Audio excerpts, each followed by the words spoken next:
मी शंभूराज विजयादेवी शिवाजीराव देसाई ईश्वर साक्ष शपथ घेतो की कायद्याद्वारे स्थापित झाले आहे अशा भारताच्या संविधानाबद्दल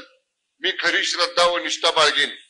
मी भारताची सार्वभौमता व एकात्मता उन्नत राखीन। मी महाराष्ट्र राज्याचा मंत्री म्हणून माझी कामे निष्ठापूर्वक व सत्सद विवेक बुद्धीने पार पाडीन आणि संविधान व कायदा यानुसार सर्व तऱ्हेच्या लोकांना मी निर्भयपणे व निपक्षपातीपणे तसेच कोणाच्याही विषयी ममत्व भाव किंवा आकस न बाळगता न्याय वागणूक देईन।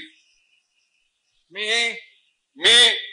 शंभूराज विजयादेवी शिवाजीराव देसाई ईश्वर साक्ष शपथ घेतो की महाराष्ट्र राज्याचा मंत्री म्हणून माझ्या विचारार्थ आणली जाईल किंवा मला ज्ञात होईल अशी कोणतीही बाब असा मंत्री म्हणून माझी कामे यथायोग्य पार पाडण्यासाठी आवश्यक